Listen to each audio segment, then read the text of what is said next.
Hello, friends. Today I am joined by Leslie Martino, who has over 20 years experience teaching as an elementary school teacher, a home educator, and an adjunct lecturer for graduate courses focused on the role of the teacher in supporting children's individual work preferences. Leslie homeschools her four children and works as an educational consultant, writing curricula, training teachers, and coaching parents to approach learning in an interest based and child directed way. She's the speaker on topics of education and motherhood, and is also a contributing writer for the Wild and Free homeschooling community. Leslie, I am so excited to chat with you today. Would you tell us a little bit about yourself and your family and how you guys got started homeschooling? Sure. Thank you, Amy, for having me on. I'm excited to be here.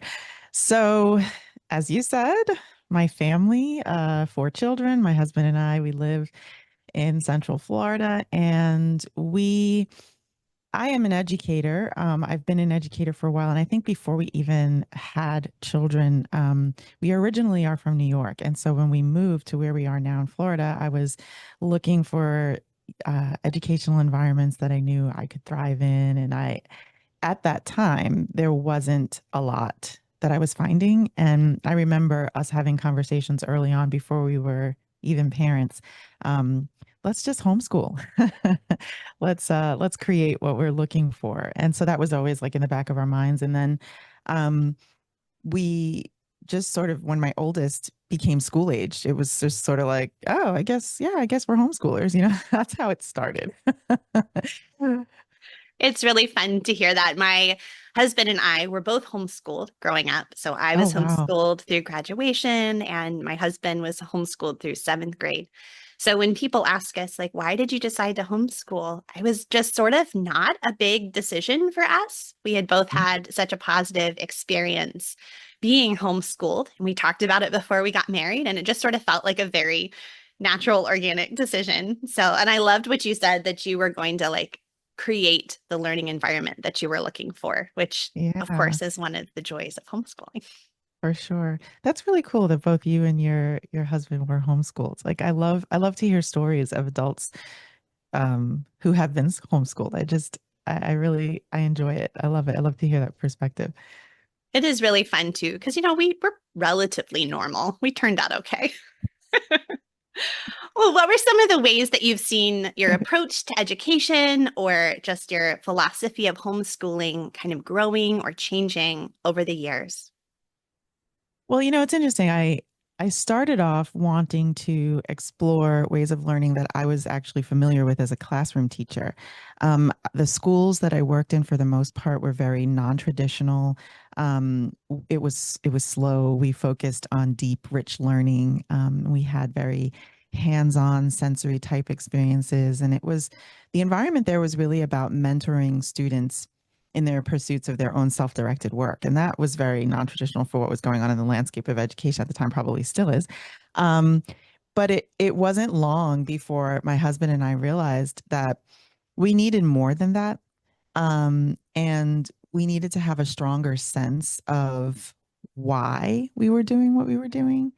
And also like one that we really discussed together, not just like, oh, here's Leslie, the educator who's eager to take on a different kind of classroom kind of thing. It was like, we needed to really come to an agreement and talk through some of those things about our values. Um, and we needed to have a purpose that would serve us well, especially when we encountered things along the way that were really difficult or we experienced doubt, about whether or not we could really pull this off.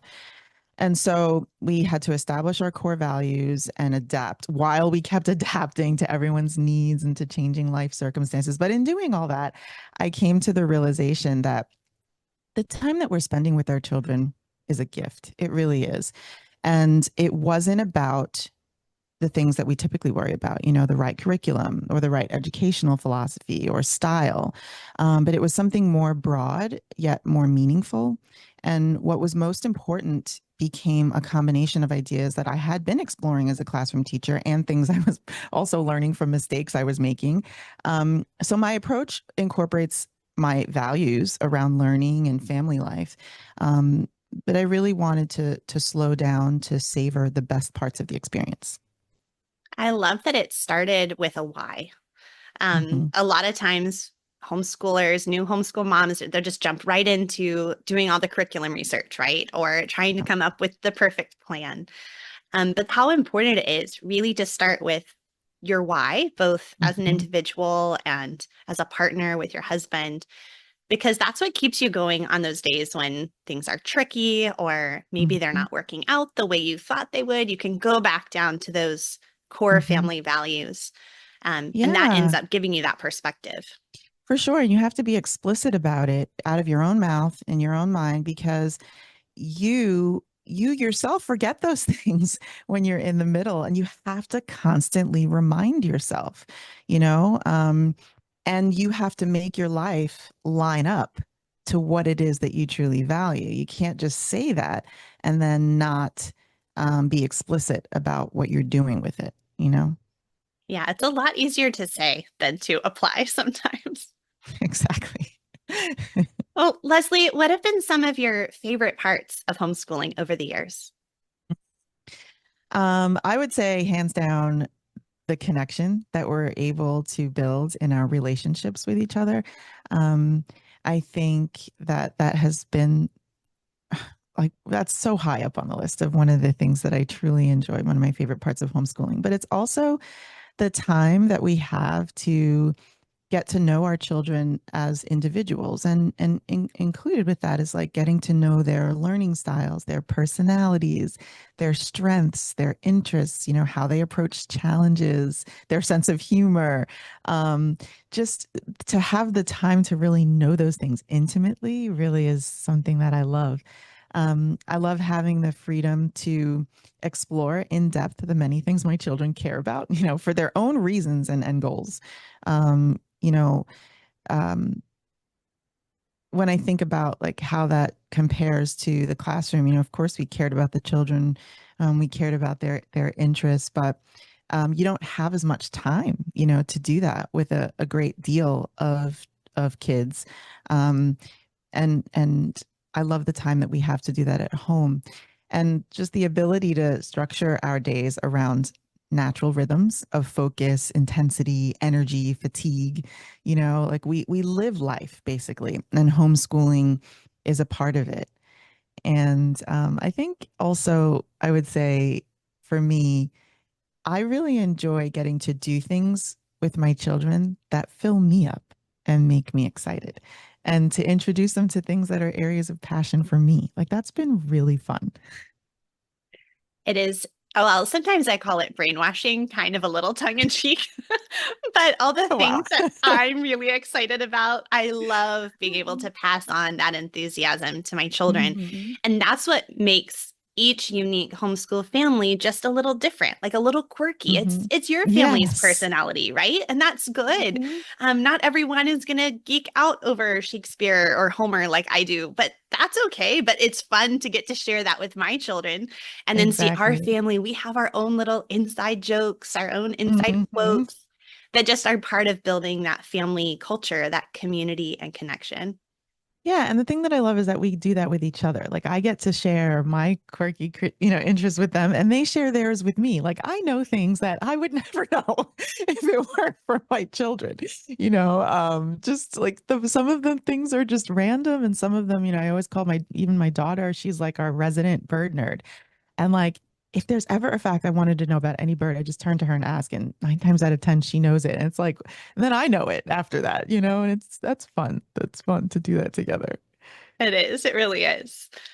Well, connection and sharing these moments together and learning, these are all great things of homeschooling, but it can also be challenging at Mm. times. We have all experienced that. What are some of the challenges you see in homeschooling, and how have you sought to overcome those challenges?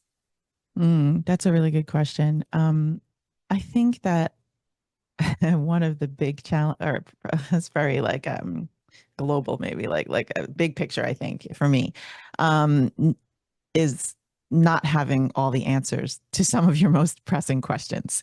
You know, whether it's how to best help a child through a learning challenge, or whether you're making the right choice in curriculum, or whether your words are the best response to a child's actions. Like a lot of that I think is true in parenting. There's just an added educational element to factor in. But I really think overcoming those challenges has to do with how we view control. Um, so a sense of control over what's happening in our homes correlates, many of us believe, with a good outcome, right? Like if we can control it, then it's going to work. And sometimes control is like it's out of love. It's our way to jumpstart certainty and feel more confident in what we're doing. We just want it to go right. But an element of our need to control can really be birthed out of fear. It's coming from a place of fear. And I think that that uncertainty or fear about whatever we don't know ends up making us feel insecure. And that can really disrupt a lot of things, like the emotional and relational atmosphere in the home. And it almost seems like the challenges keep mounting, when that occurs. But I find that when I'm focused personally on controlling every moment of the day or every outcome of our experience, what I'm doing is I'm maximizing what I think needs to be controlled. And then the opposite of that is that I'm minimizing my ability to really just be present and to really enjoy our time together. And then I miss out on opportunities to have fun with my children, to be more fulfilled as a parent, things like that. And I think that the whole point is the process. Like it's what we learn and discover along the way. It's the challenges. It includes the setbacks, the wins, and the growth. And the sooner that I realize that my fulfillment comes in the messy process of finding balance, like it's supposed to be messy, it becomes a more enjoyable experiencing. So a more enjoyable experience, excuse me. So that's how I try to overcome that challenge. It makes me think of the scripture verse that perfect love casts out fear. And of course, Hmm. in like the ultimate global eternal sense of that, it's God's love that casts out fear. But I think it does point to this idea of the inability of love and fear to coexist at the same Exactly. time in a relationship. And when our parenting or our homeschooling is based out of fear, and we're making fear driven decisions, Hmm. putting all of that burden on ourselves or on our children, it really is almost impossible to have that deep, meaningful connection, the love at the same time. And I guess then the flip side of Exactly. that would be actively pursuing the love, right, will Hmm. help that Right. fear go away. Yeah. Yeah, for sure. I really like the way that you said that. It's true. They don't coexist. Um, and I think that um, when we allow it to fester, um, we're really doing ourselves a disservice, our children, the whole experience really, because it doesn't have to be, this doesn't mean that it's always easy, or it doesn't mean, but I feel like it's the process of figuring out how to do of just doing it, of being messy inside of it is like the whole point of the experience. It's like life. That's how God teaches us. Um I don't know. I hope that No, that's makes great. sense. Yeah. At the very beginning, you mentioned even your own experience as an educator, and it was sort of in a bit of a non-traditional classroom where things were slower, deeper. And I know you've brought up that term again, describing your own homeschooling. So can you explain, what do you mean? What does the idea of slow mean when it comes to education? Yeah, sure. So okay, I'll describe what I feel like are some key elements or important elements. One, I would say that it's about adopting a meaningful practice of building deep rather than roots. So it's about that willingness to explore depth over breadth, um, and not being afraid to admit that the breadth might make you feel like you're doing all the right things, but it doesn't necessarily translate to meaningful or true and useful learning. And so it's about so whether you're moving through curriculum or learning is unfolding naturally, like no matter how you're entering into that learning experience, you're valuing deeper understanding over shallow mastery. And so in because of that, there's like a respect that you have for the process of building knowledge. Again, like I was saying before, it's about the process. Like it's not just about the right answer, but it's coming alongside of your children and helping them to enjoy the process of learning. And you as a parent understanding that processes take time to unfold. You might not necessarily see them unfold in a week or a month or 1 year. Sometimes that's like a whole, like years long process. But so when you think about like the everyday, I think about it as like just kind of curating that learning environment that really just seeks to do fewer things better, finding the meaningful in the few. And inside of that, it's about honoring a child's interests, respecting the time it takes to cultivate their imagination, to develop authentic skills. A lot of times we say we value those things, but then we don't allow for it to happen. Those things aren't built overnight. Um, and doing work. So it's doing work that's meaningful, taking the time, I like to say, to marvel and be amazed by everything this world has to offer, which there's so much, there's like stories of a wide range of people and places, cultures, ideas, experience. Like there's so much richness to explore. Um, and so when it comes to subjects, I think, why not tackle those with dynamism and flexibility and use elements like surprise and wonder and spontaneity, to just sort of linger a little longer with material, like the same way we do as adults when we get wowed by something or we spontaneously decide that we wanted to know something or learn something.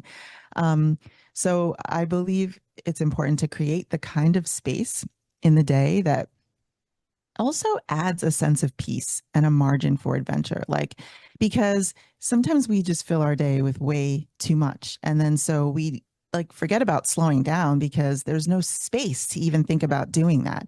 And we sometimes have that tendency to like overschedule. And inside of that, we have these really rigid expectations about how each day is supposed to go, how a subject is supposed to play out, and we lead again from a place of control, and because we fear or we have concerns about our child's academic achievement. But I think it's also includes welcoming those kinds of pursuits that are slower, that replenish the soul. And those things are going to be different for everyone, different for every family, whether it's like hiking or the habit of nature journaling, or I mean, or I don't know, skydiving. I don't know. I mean, it's like that's totally up to your family. But I think inherently inside of that, it's like a willingness to redefine success and to broaden our understanding of what constitutes a rich learning life. Rigor and difficulty are not necessarily synonymous with true and useful learning, like I mentioned before. But I like to think of it as striving for a balance of ideals. And when I feel that balance is found imperfectly. It's not striving for perfection. It's striving to always be balanced. So when you're giving too much, you figure out how to balance it on the other side, or giving too little, figuring out how to balance all of those things out. But I want to find the beauty in just the ordinary. It doesn't always have to be big. It doesn't always have to be grand. But I think like one of the things that I enjoy about homeschooling, that connection with the family, it's also putting that as a priority, and as a way to preserve joy. Well, I hear you mentioning ideas like leaving an essentially white space, right? Having the margin in order to pursue a slow education, to pursue that Right. ideal, there has to be space, right? There has to be space for that. And I know you've talked about the importance of listening to your children's passions and interests. And I feel like that's also something that we have to leave some space for. So, how are Mhm. some ways that we can include our children's passions and interests in the learning process? Mm. We've done it in different ways. And I think that's the fun of it, is again to explore, all those different ways. Some of the things that we've done, we have something that we affectionately call in my home project time. But in a lot of ways, I don't like that term because it carries a lot of like ideas around what it means, like like as that there's only one project at a time, or that a project has to be seen through completion. But it's just what we call it. What it is a time in the day that we have set aside to just be able to explore interests, personal interests and passions, and to direct and to be in charge of like how you want this part of your day to go. So it could very well mean that you're doing a huge project and creating a podcast or something, or it could mean um, you have a store and you're designing things to put in the store. Or it could mean you wanted to build Lego, you just wanted to paint or read your book that day, but it's like just using the time to just be personal and intentional about what it is that you want to do and want to learn, and then see what grows inside of that. So it means different things to different children. They're doing different things, but it's just space in the day that we've set apart for that. And then I love to think of myself in those times as a mentor, like how do I mentor them inside of these interests and these passions, and sometimes that's just leaving them alone and letting them go and letting them do it. And sometimes it's me getting a chance to work alongside of them around something that I'm interested in. That's one of the things I love, is for all our when we can share together and talk about what are you working on? What are you working on? What are your questions? Can we be a sounding board for you? Can we be a think tank? Can we offer you advice? Here's some of the things we notice about your work. We've had so many great insights out of just that sharing time. So we incorporate interests and passions that way. I love to incorporate them into more formal things that we study.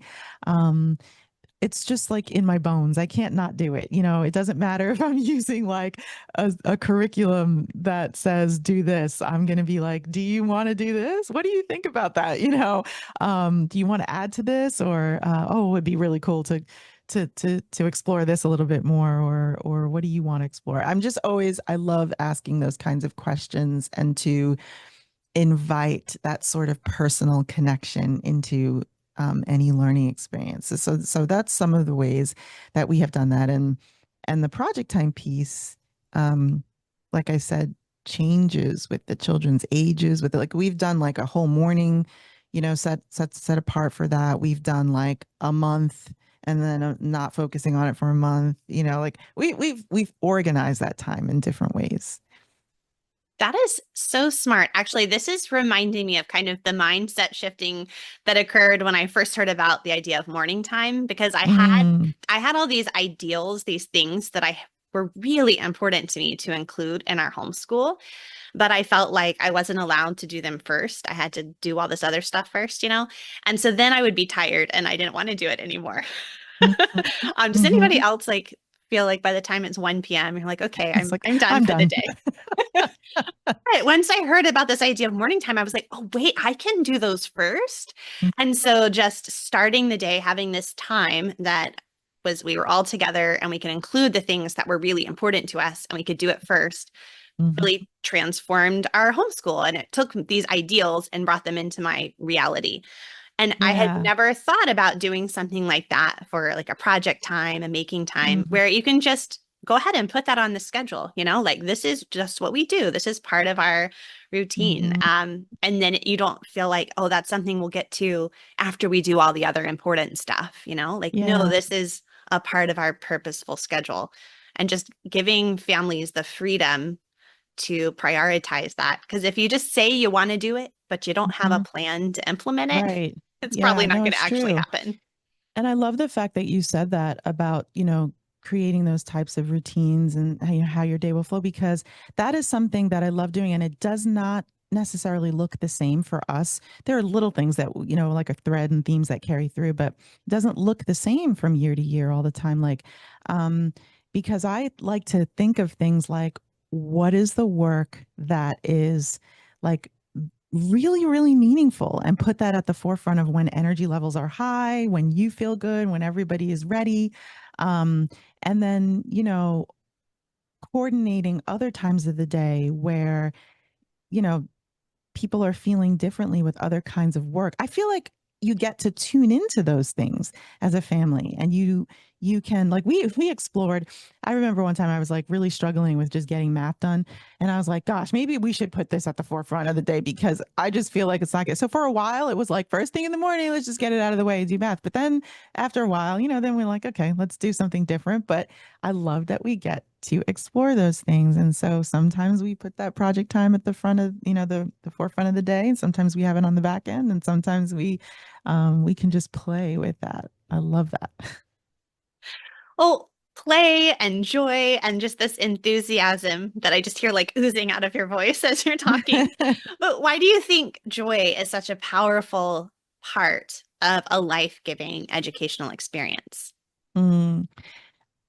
I talk about joy a lot because I think we're more likely to find it when we're living a meaningful life or when our lives are full of experiences that hold an intrinsic value. So that's why I'm like, tune into your values first. You can't just go on a hunt for joy. You're not going to find it like in and of itself. You have to go and align your life with what's meaningful.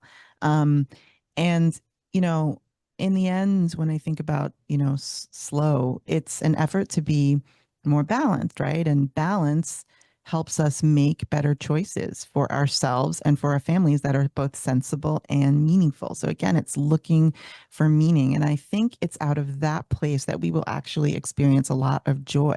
It's not just like a pretend happy feeling or something that we have to conjure up or contrive. It's based on living a life that's aligned with your values and the things that you find meaningful, because that's inherently joyful. That's going to bring a lot of happiness. So I like to focus on the things that you actually want your family to be about, your life to be about. Like when you say that you really value a close family connection, if you align your time with that in mind and that being your focus, you'll end up finding that as a joyful experience. You'll enjoy your kids. And we often tend to focus on too much the things that we don't actually value. And so we end up feeling tired. We end up feeling disconnected. We end up feeling because um, we are focusing on the wrong things. So that's why I like to talk about joy so much. It's kind of like that old metaphor of the jar. And if you fill the jar with water first, right, you can't put in the big rocks and the little rocks. Oh And then if yes, we can, right, start with mm-hmm, those key family values, those key mm-hmm, meaningful things, put those in first. And yes, all you have many other things that probably need to get done, other things that you have to do. But if mm-hmm. you put those big rocks in first, right? Yeah, yeah, for sure. Well, I think a lot of the things we've already been talking about are pointing to this idea of fostering deep, meaningful connections with our Mm. children. Do you have any other tips or suggestions for ways we can do that, both within the formal home education part of our family life or just in general?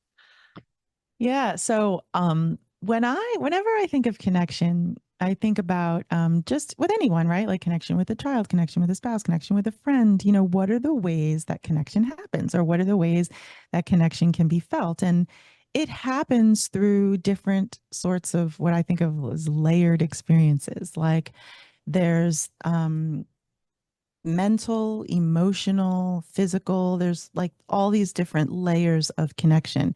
And so when I think about deep and meaningful connection with my children, I try to explore the connection that's happening on those different layers. So when you think about a mind to mind connection, that's like it happens a lot in homeschooling, right? Like, because especially if you're exchanging ideas and it's like they're free flowing, talking about what you think all the time.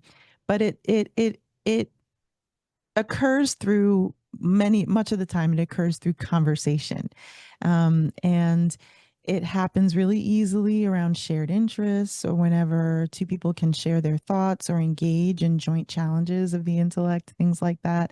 But I like to explore that because I think as parents, sometimes we think we're conversing with our children, and we're just like rapid fire asking them a lot of questions and then wanting them to answer us in ways that we expect. It's not like real conversation. So, like, sometimes we need to take these exercises and explorations outside of homeschooling to get a more like neutral picture of how it actually exists. Like go out for tea or go out, for ice cream and tell me about like this movie. Let's talk about this movie we just watched, like just level the playing field. Like I want to actually know what you think. And then there's body to body connection that happens through physical touch. And I think sometimes we think only in terms of those physical moments like hugs and kisses, and those are all important. And I have, some children more than others are much more physical, and like if I don't give 20 hugs a day, it's like, ooh, they're like, mommy, you don't love me, and I'm like, what? But it's also, other smaller points of connection, physical connection too, like just, patting a back or touching an arm or looking in their eyes, getting down in their space or on their level to really just, have that contact. Or even for some kids, it's engaging in physical activity together, like a game or a sport. I have one child who will always go running with me, not all of them, but one. And that's our time to physically connect. So I think of that as like a body to body connection. And then heart to heart, it's just that free flowing exchange of emotion. And it's not always like it's not that necessarily always the extreme, like tears or yelling, like the emotional spectrum. It's not always at the far ends, but it's just everything that exists in the middle, bearing your heart to each other, communicating in a way that matches the vulnerability of the other person. Like you know when it's happening. It's really hard to pinpoint and explain, but like you walk away from someone, you're like, wow, we just had like a heart connection, but so I I try to encourage parents. I encourage myself to explore connection with your children through those different layers and just like figure out, how can I do it a little more? How can I do it? Because sometimes we assume that, oh yeah, things are good. We have a good connection. And then you're like, wait, I could actually be doing a little better with this, or we could actually be doing this a little bit more. Or I could ask you how you enjoy connecting in this area, So taking time to explore is always a win. These never, but I've created different resources and things to help parents be able to do that, 30-day connection challenge. But really it's just a way to like jumpstart it all, like make it fun. And doesn't have to be grand. Just just do it.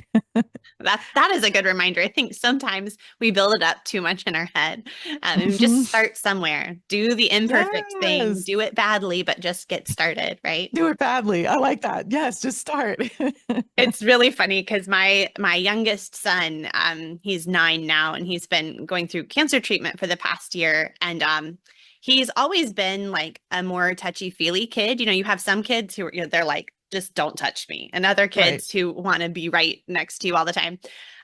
But we were talking, his older siblings were discussing love languages recently or something in the living room, and he goes, I think my love language is cuddles. Oh, I love, see, he knows that about himself. And I was like, I will give you as many cuddles as you want.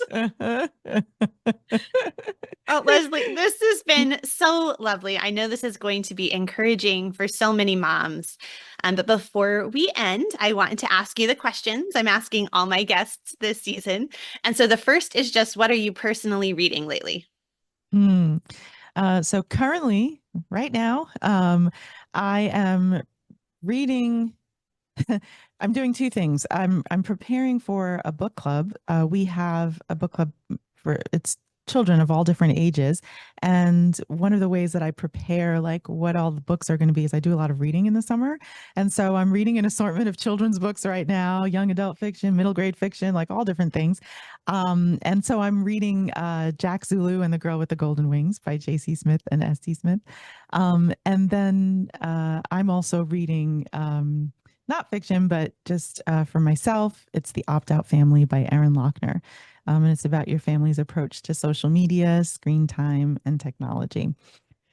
Well, those both sound delightful. I actually just started reading the first Jack Zulu book with my son last night. So So fun. we're already in it. We are entranced. Like one more chapter. I was like, after I'm done Yep. recording podcasts. Goodness. We loved the first book, so I'm super excited about the second one. Oh, that's awesome. All right. Well, the final question is, what would be your best tip for dealing with a homeschool day or maybe a homeschool season that seems to be going completely wrong? I feel like I say it a lot, but this is your family. My tip would be remembering this, that this is your family. These are your children, and you get to decide your why, right? Like we're always talking about my why for homeschooling. You get to decide your why, but you also get to decide your how. You define the quality of your home experience and how you want things to be. So things could be going all wrong, but don't be afraid to ask the hard questions and make the choices that get you closer to that definition of how you want things to be, like the quality of it. And sometimes that means putting your focus on something else, doing the things that are already, that you already know fill you up or that breathe life into your day. That reminds me of that moment from the Pride and Prejudice film where Elizabeth comes in and Mariah is taking all of the dresses out of the trunk. And she's like, I have to repack the entire trunk because Lady Catherine was, all up in arms about it or whatever. And Elizabeth says, this is your trunk and these are your gowns. Lady Catherine will Mhm. never know. And I That's think good. about that as a homeschool mom. Sometimes we're like, oh, I've got to repack my trunk. It's like, this is your family. These are your kids. And you get to do Mhm. it the way that works best for you. Absolutely. That's I like that. Leslie, where can people find you all around the internet? I am online at lesliemartino.com. When it comes to social media, I'm probably most active on Instagram, and that's Leslie M. Martino. You got to stick a little M in there. But I would love if you connected with me, join my email list, hit reply if I send you an email, because I love to connect with people. I really do. Wonderful. I will have links to those things, as well as the resource that you mentioned earlier in the show notes for this episode over at humilityanddoxology.com. If you are listening, please take a moment to subscribe to the podcast in your app and leave a rating and review. Pass this episode on to a friend who you think could use some homeschool encouragement. And if you're watching on YouTube, make sure you're subscribed so you don't miss the rest of the homeschool conversations this season. Leslie, it was really nice to meet you and to chat with you today. Thank you for taking the time.